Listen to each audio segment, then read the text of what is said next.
warahmatullahi wabarakatuh. Halo sahabat Abgal SN, salam literasi, ayo membaca. Perkenalkan, nama saya Ica Malu Fitri. Saya perwakilan dari SMKN 1 Tanjung, Kabupaten Tabalong, Provinsi Kalimantan Selatan, bersama ibu pembimbing saya yaitu Ibu Misdadiana SPD. Baiklah, di sini saya akan menceritakan cerita rakyat dari Kalimantan Selatan yang berjudul Legenda Telaga Bidadari karya Yustan Azidin. Baiklah, di sini saya akan langsung membaca isi ceritanya.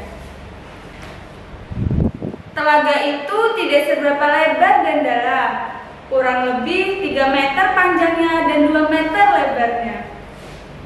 Airnya bening dan jernih, tidak pernah kering walau kemarau panjang sekalipun. Letaknya di atas sebuah pematang, di bawah keteduhan, kelebatan, dan kerindangan pepohonan, khususnya pohon limau. Jika pohon-pohon limau itu berbunga, berkerumunlah burung-burung dan serangga menghisap madu. Di permukaan tanah itu menjalar dengan suburnya sejenis tumbuhan, gadung namanya. Gadung mempunyai umbi yang besar dan enak rasanya. Akan tetapi, jika kurang mahir mengolah, bisa menjadi racun bagi orang yang memakannya karena memabukkan. Daerah itu dihuni seorang lelaki tampan, Awang Sukma namanya. Ia hidup seorang diri dan tidak mempunyai istri. Ia menjadi seorang penguasa di daerah itu. Oleh karena itu, ia bergelar datuk. Selain berwajah tampan, ia juga mahir meniup suling. Lagu-lagunya menyentuh perasaan siapa saja yang mendengarkannya. Awang Sukma sering memanen burung jika pohon limau sedang berbunga dan burung-burung berdatangan menghisap madu. Ia memasang getah pohon yang sudah dimasak dengan meletakkannya di bila-bila bambu. Bila bambu yang sudah diberi getah itu disebut pulut. Pulut itu dipasang di sela-sela tangkai bunga. Ketika burung hinggap, kepak sayapnya akan melekat di pulut. Semakin burung itu meronta, semakin sayapnya melekat.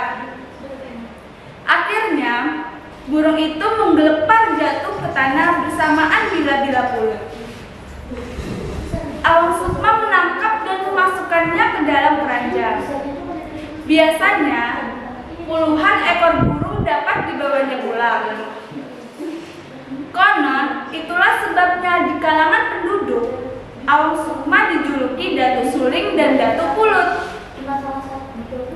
Akan tetapi, pada suatu hari, suasana di daerah itu amat sepi.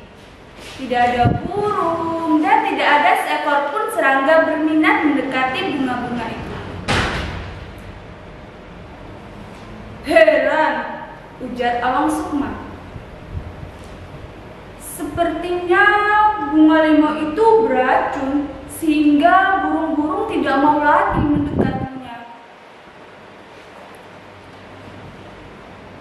Awang Sukma tidak putus asa. Sambil berbaring di rindangnya pohon-pohon limau, ia melantunkan lagu-lagu indah melalui tiupan sulingnya. Selalu demikian yang ia lakukan sambil menjaga mulutnya mengena. Sebenarnya, dengan meniup suling itu, ia ingin menghibur diri. Karena dengan lantunan irama suling, kerinduannya kepada mereka yang ia tinggalkan agak terobati. Konon, Awang Sukma adalah seorang pendatang dari negeri jauh. Awang Sukma terpanah oleh irama sulingnya. Tiupan angin lembut yang membelai rambutnya membuat ia terkantuk-kantuk. Akhirnya, gema suling menghilang dan suling itu tergeletak di sisinya. Ia tertidur. Entah berapa lama ia terbuai mimpi. Tiba-tiba, ia terbangun karena dikejutkan suara hiruk-pikuk sayap-sayap yang mengepak. Ia tidak percaya pada penglihatannya. Matanya diusap-usap.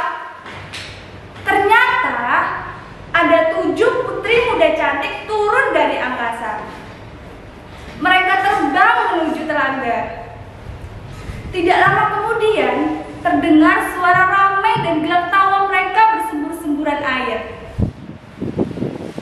"Aku ingin melihat mereka dari dekat," gumam Awang Sukma sambil mencari tempat mengintip yang tidak mudah diketahui orang yang sedang diintip.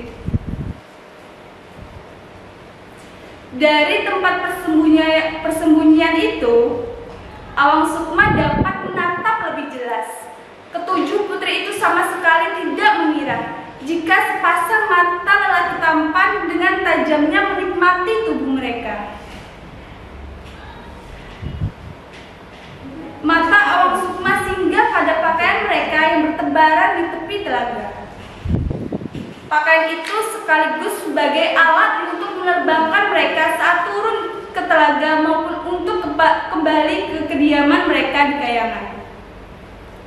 Tentulah mereka bidadari yang turun ke Mayapada. Puas bersembur-semburan air di telaga, mereka bermain-main di tepi telaga. Konon, permainan mereka disebut surui dayang.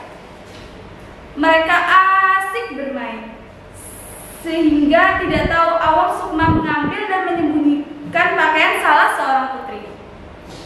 Kemudian, pakaian itu dimasukkan ke dalam sebuah bumbung, yaitu tabung dari bulu bekas memasak lemang.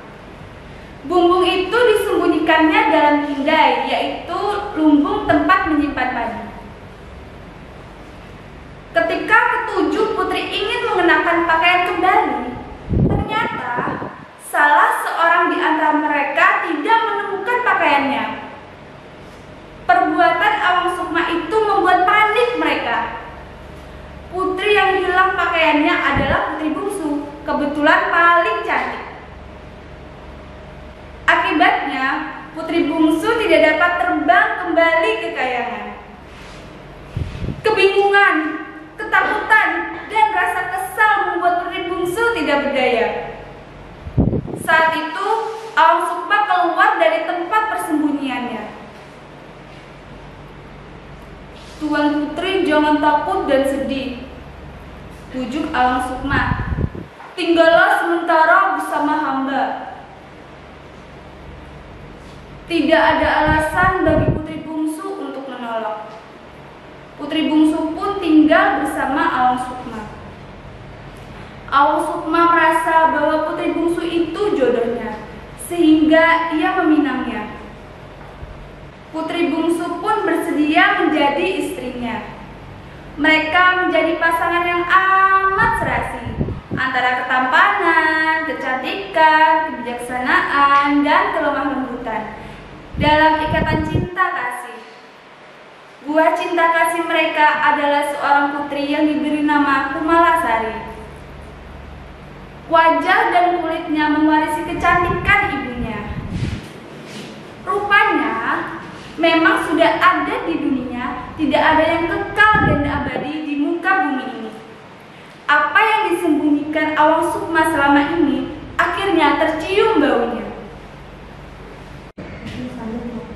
Sore itu, Awang Sukma tidur lelap sekali. Ia merasa amat lelah sehabis bekerja. Istrinya duduk di samping buaya putrinya yang juga tertidur lelap.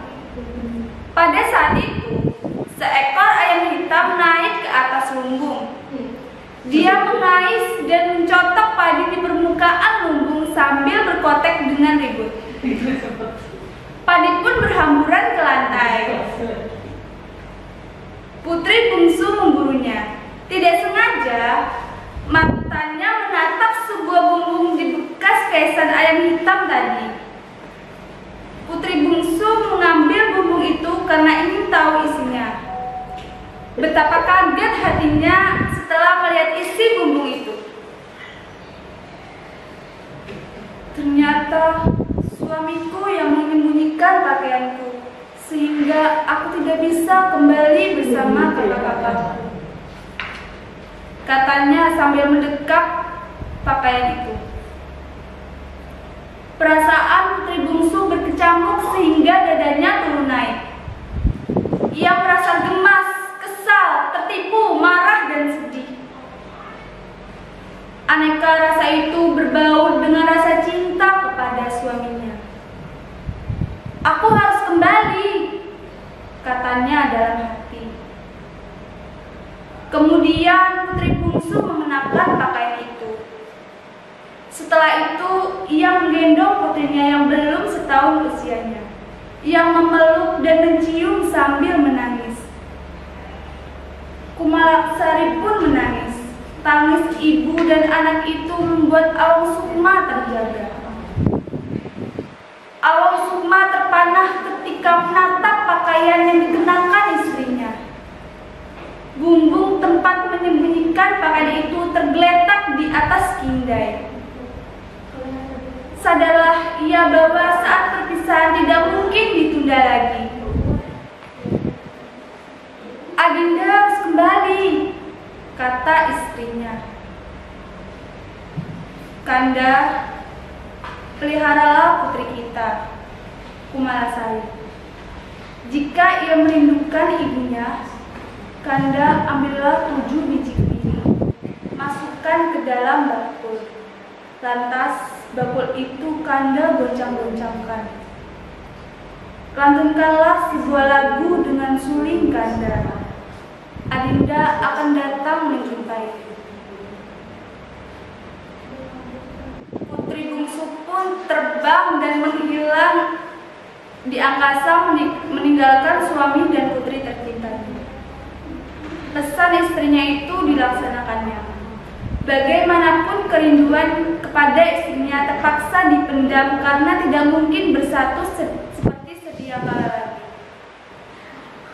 Cinta kasihnya ditumpahkannya kepada Kumalasari putrinya. Konon, Awang Sukma bersumpah dan melarang keturunannya untuk memelihara ayam hitam yang dianggap membawa petaka.